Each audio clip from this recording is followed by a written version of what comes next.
এই দুটি নয়নের জল সবাই বিসর্জন করতে পারে না মা। যাদের মধ্যে প্রেম আর ভক্তি আছে,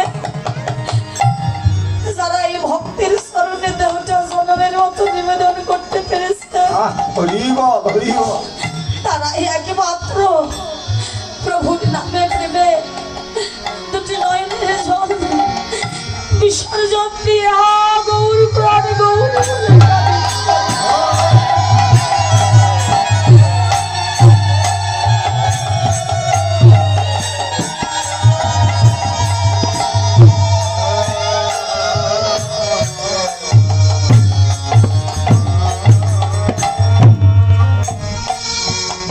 মহাপ্রভু জগতের জীবকে উদ্ধার করবার জন্য দুটি নয়নের জলে বক্ষ ভাষায় কাঁদছে আর কেঁদে কেঁদে বলছে, জগতের জীব আমি মধুর কৃষ্ণ নামে জগৎ, এই জগৎ ভাষায়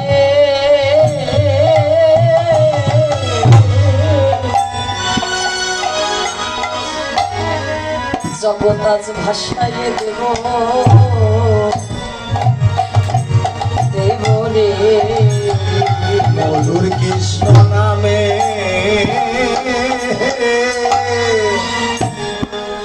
জগৎ ভাষায়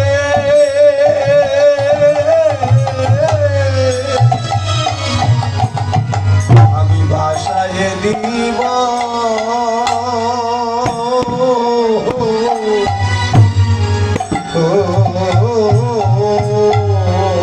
মধুর কৃষ্ণ নামে জগৎ ভাষায়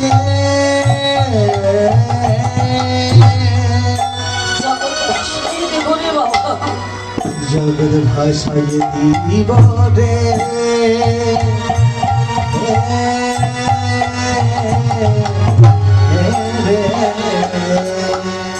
আমি কৃষ্ণ বলে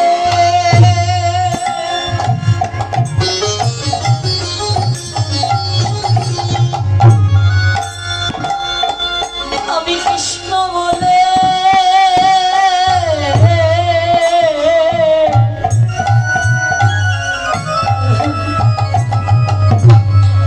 কে দেবে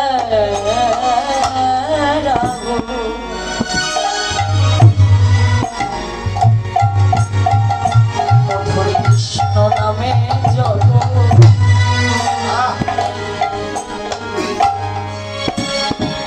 এই জগৎ ভাষায়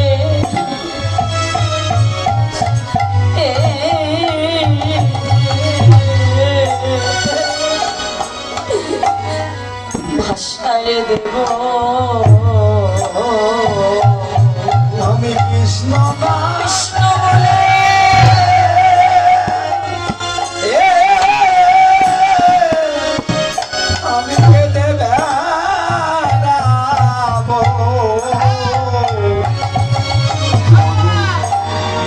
বলে জগৎ ভাষায় ভাষায়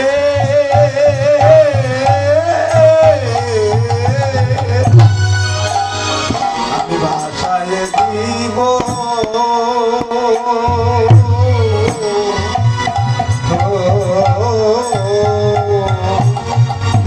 আজ কাঁদো কাঁদরে মন সবাই কৃষ্ণ বলে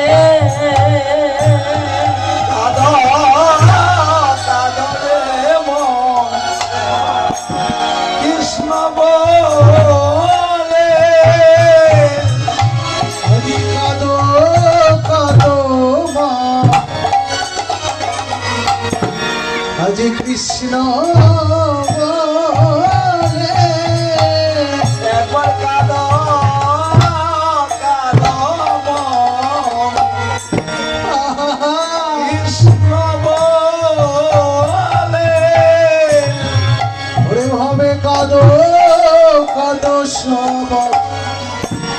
মধুর কৃষ্ণ বলে দেহের তিতাবি জ্বালা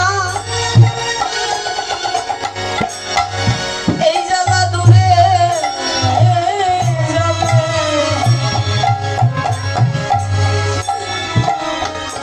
আজ কাঁদো কাঁদো রে মন তাই গৌর হরিবা কৃষ্ণ বলে দেহে পিতা জয় জয় নিতাই গৌর কৃষ্ণ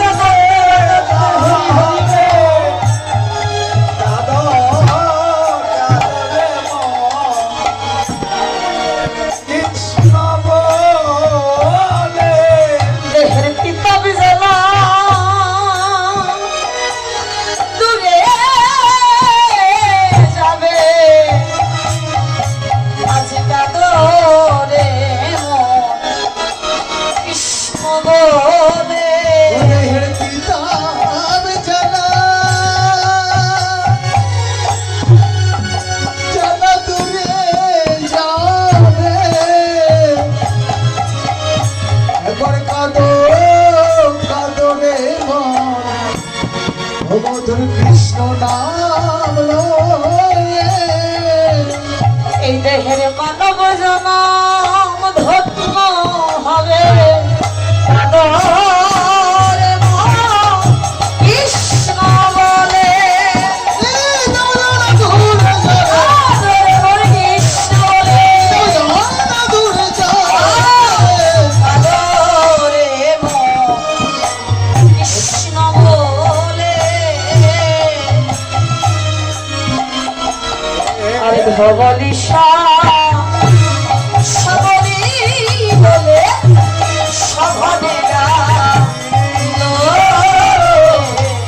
দমনি শ্যামলি বলে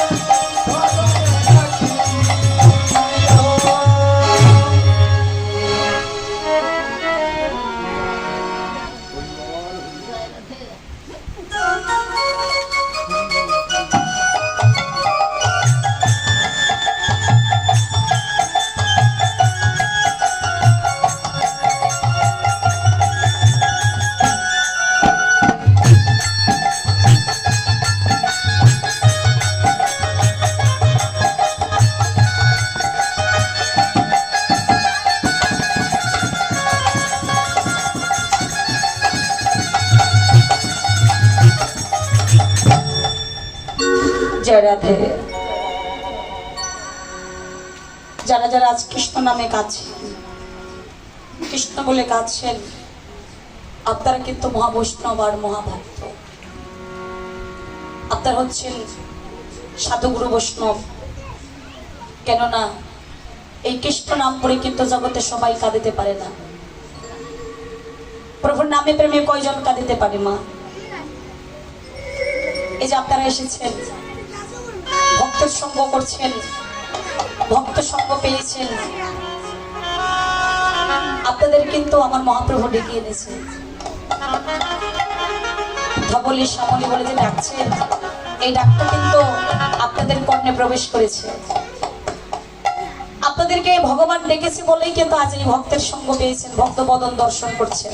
তাই গৌর হরিবাল সবাই কিন্তু আসতে পারে নাই বাবা, মনে বাসনা ছিল, ইচ্ছে ছিল যে গোপেশ দাসী অঙ্গনে যাব, কীর্তন শ্রবণ করব, সাধু সঙ্গ ভক্ত সঙ্গ করব, ভক্তের চরণ ধরি অঙ্গে মানব। হরিবল হরিবল কারো কারো ভাগ্যে হয়েছে আর কারো ভাগ্যে হয় নাই বাবা। কারণ ভগবানের ডাক যাদের কর্ণে প্রবেশ করেছে তারা কিন্তু আর গৃহধর্ম গৃহকর্ম তাদের আর ভালো লাগে নাই। ওই গৃহধর্ম গৃহকর্ম ফেলে দিয়ে, তুচ্ছ জ্ঞান করে ফেলে দিয়ে তারা ছুটে এসেছে এই সাধুগুরু বৈষ্ণবের চরণে। তাই গৌর হরিবল গৌর হরিবল হরিবল হরিবল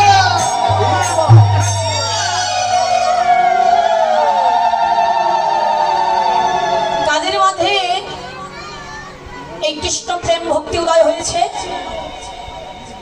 ওমা, যে দেহটা শুদ্ধ হয়েছে, শুদ্ধ দেহটা কোন দেহ? সবার দেহ শুদ্ধ মা? ও মা, এই যে সবার দেহ শুদ্ধ, সবার দেহটা কিন্তু শুদ্ধ না। মানব কুলে জন্ম পেয়েছি সত্য, কিন্তু দেহটাকে কিন্তু সবাই শুদ্ধ করতে পারি নাই। তাহলে শুদ্ধ দেহটা কোন দেহ? যার এই জাগতিক জগতের বুকে গুরু কৃপা হয়ে গেছে। গুরু না ভজিলে কৃষ্ণ হেরে রাধা গোবিন্দের যুগল মাধুরী। পেতে যদি চাও প্রাণ গোবিন্দ, আগে করো গুরুদেবের চরণ আশ্রয়। কোন গুরুদেবের চরণ আশ্রয় করব? একজন চৈতন্য শ্রী গুরুদেব। চৈতন্য গুরুদেবকে, গুরুদেবের কিন্তু অভাব নাই। গুরুর অভাব আছে, গুরুদেবের অভাব নাই, শিষ্যের অভাব নাই। তাহলে চৈতন্য গুরুদেব কোথায় পাবো? চৈতন্য গুরুদেব তিনি যিনি আমার ভগবানের সন্ধান, পথের সন্ধানটুকু বলে দিতে পারবেন। যে গুরুদেব বৃন্দাবনে পথে যাবার সন্ধান বলে দিতে পারবে, সে হলেন চৈতন্য শ্রী গুরুদেব। মাগো, সেই দেখো, যে পথের সন্ধান জানে তার সঙ্গে যদি যাওয়া যায়, ওই সঙ্গটা যদি লওয়া যায়, তবে পথের সন্ধান একদিন পাওয়া যায়। আর যে পথের সন্ধান জানে না, তার সঙ্গ যদি নেই, অন্ধকার পথেই যেতে হয়। তাই এই জগতে যদি দুইটা জিনিস পেয়ে যদি তুমি জীবনে জয়ী হইতে পারো, তবে তোমার এই জীবন ধন্য। এই দুইটা জিনিস কি মা? এই দুইটা জিনিস হচ্ছে, একটা হচ্ছে শ্রী গুরুদেব, আর একটা হচ্ছে অর্ধাঙ্গিনী বা অর্ধাঙ্গ।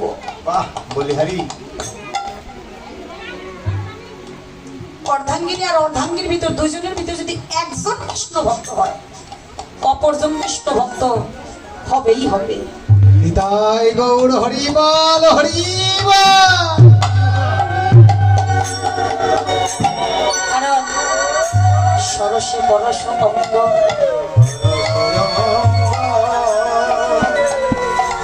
আর ওই কৃষ্ণ ভক্তি, একজন কৃষ্ণ ভক্ত মা, একজন কৃষ্ণ ভক্ত বাবা,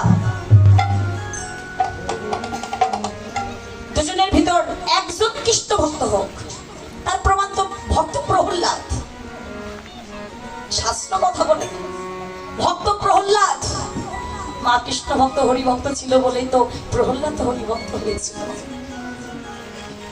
এই যে দেখো, পিতা মাতা যদি কৃষ্ণ ভক্ত হয়, আর ওই গর্ভে যদি একজন কৃষ্ণ ভক্ত সন্তান জন্মে, কোন বংশে যদি একজন কৃষ্ণ ভক্ত সন্তান জন্মে, তার সামনের 7 পুরুষ, পিছনে থাকা 7 পুরুষ, 14 পুরুষ উদ্ধার হয়ে গোবিন্দ শরণে প্রাপ্তি হয়।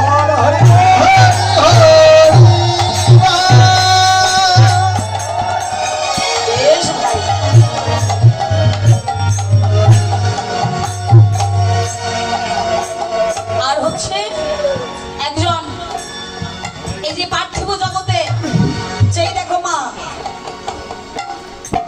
সেই দেখো সন্তান তো অনেক আছে, ডাক্তার, ইঞ্জিনিয়ার, ব্যাংকার, অনেক উঁচু উঁচু জায়গায় তারা চাকরি করছে, অনেক অর্থ রোজগার করছে, অর্থবিত্তের অভাব নেই। কিন্তু সন্তান যদি কৃষ্ণ ভক্ত না হয়, অর্থবিত্ত দিয়ে কি হবে বাবা? এই অর্থবিত্ত দিয়ে হয়তো সুন্দরভাবে, বিলাসিতা ভাবে জীবনযাপন করা যাবে, কিন্তু দেহটা থেকে উদ্ধার করতে হবে।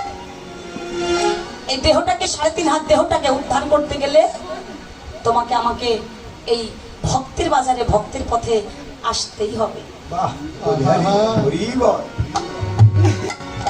যদি মনকে বলো, ওরে মন, আমি তো কৃষ্ণ ভক্ত নই, আমি তো গৌর ভক্ত নই, তাহলে ওই ভক্ত সঙ্গের বাজারে গিয়ে আমি কি করব? ভক্ত সঙ্গ করে কি হবে?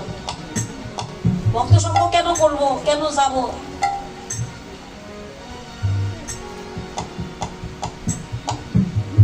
এই বাজারে একবার যারা আসে,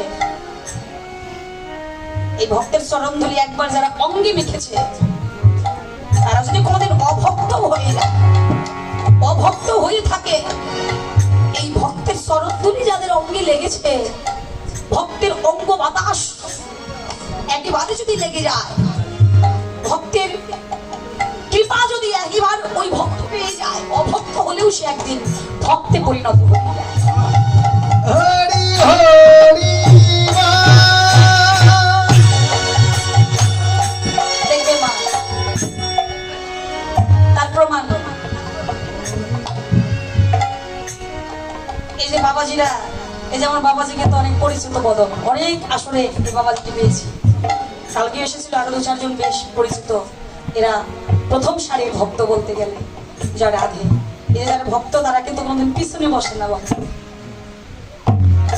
দেখবে জায়গা যদি নাও থাকে সামনে, ঠিক একটু একটু করে জায়গাটা ভক্তের হয়েই যায়, কারণ পিছনে কিছুই নাই, যা আছে সব ভক্তের সামনে আছে। কারণ এই ভক্তের চরণ ধুলি, যে আমার দাদারা কীর্তন দিলেন, গত রজনীতেও কিন্তু এক খণ্ড খণ্ডকালী লীলা হয়ে গেছে, আজ এক খণ্ড লীলা হচ্ছে।